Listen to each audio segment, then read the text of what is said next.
Have you ever asked yourself, why do I keep doing this if I don't even want to anymore?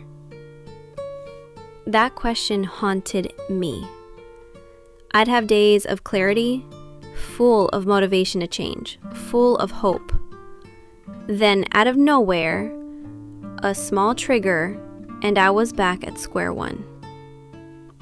Afterward, I'd stare at the screen and think, what just happened? How did I get here again? It felt like I was fighting a battle inside my own mind, and I was losing. If you've been there too, let me say this clearly. You're not broken. You're not alone. There's a psychological reason quitting feels impossible. And once I understood it, everything started to shift. Welcome back. In the last episode, we talked about the moment I realized I was addicted, even though I didn't want to believe it. But knowing there's a problem is just the first step. This episode is about why it's so hard to stop. And I don't mean kinda hard. I mean that strange, frustrating, humiliating cycle where part of you wants to quit more than anything, and another part of you keeps dragging you back.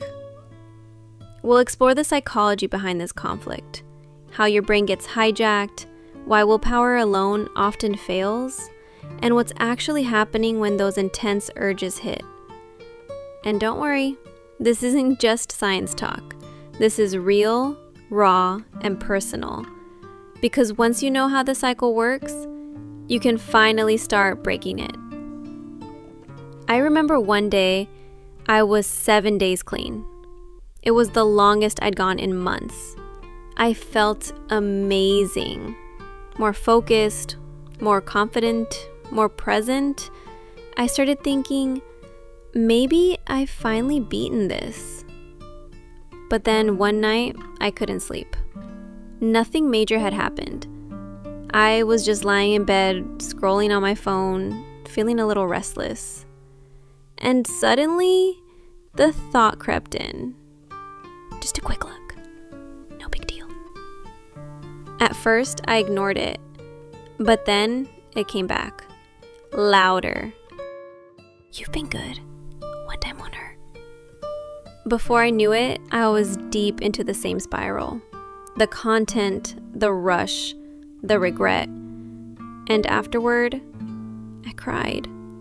Not because of what I did, but because of what it meant. That I wasn't in control. That even when I wanted to change, some part of me didn't. That's when I knew I needed to understand what was really happening inside my brain. Let's break it down. Porn and masturbation are powerful because they're tied to your brain's reward system. Specifically dopamine, the neurotransmitter responsible for motivation, pleasure, and habit formation. But here's what most people don't realize. Dopamine doesn't reward you for pleasure. It rewards you for anticipation. That's why even thinking about watching something can trigger cravings.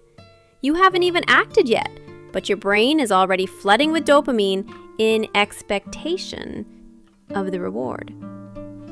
This is what scientists call a cue routine reward loop. You feel stressed, bored, lonely, or triggered by a visual. You reach for your usual behavior, porn, masturbation. A rush of dopamine temporarily relieves discomfort. Your brain then remembers this as a successful solution and repeats it next time. Over time, this loop becomes automatic. And that's why willpower alone often fails. You're not just resisting a behavior, you're resisting a deeply conditioned neurological pathway. But there's more. Researchers have found that frequent porn use can weaken the prefrontal cortex, the part of your brain responsible for decision-making, impulse control, and future planning. Every time you relapse, it's not just a lack of strength, it's a rewired brain pattern overpowering your conscious goals. On top of that, your brain begins to associate porn with emotional regulation. Sad? Stressed? Anxious? Your brain says, here's something that works instantly. And it does work. For a moment. But long term, it leaves you more emotionally numb and dependent. The scariest part? Your brain stops believing you're capable of change. It defaults to comfort, not growth. And that belief, that inner doubt, becomes your biggest prison. Let's be real. You've probably had moments like this. But you can see yourself, you quit, delete everything, feel proud. And 3 days later, you feel a little overwhelmed and just check something. 30 minutes later, you feel like crap again. Or maybe you do it right before sleep, then wake up with that weird mix of guilt and exhaustion. Or during a break at work or school, not because you even want to, but because your brain is conditioned to seek a hit. I've been there. I'd open incognito tabs like I was brushing my teeth. Automatic, mindless, unconscious. Not even for pleasure anymore, just to feel okay. And afterward, I'd feel smaller. Not just guilty, but disconnected from myself. That's the real cost no one talks about. Losing trust in yourself. The inner voice that says, you can change this, starts to fade. But here's the truth. Every pattern can be rewired. But first, you need to stop blaming yourself and start understanding how your brain has been trained and how you can untrain it. Let me ask you something. What's the emotion that usually comes right before your urge hits? Is it boredom? Loneliness? Stress? Understanding that one trigger might change everything. I'd love for you to comment below and share your pattern. When does the urge usually strike?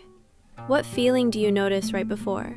Because once we identify our triggers, we stop fighting in the dark, and you might be surprised how many people relate to your exact situation.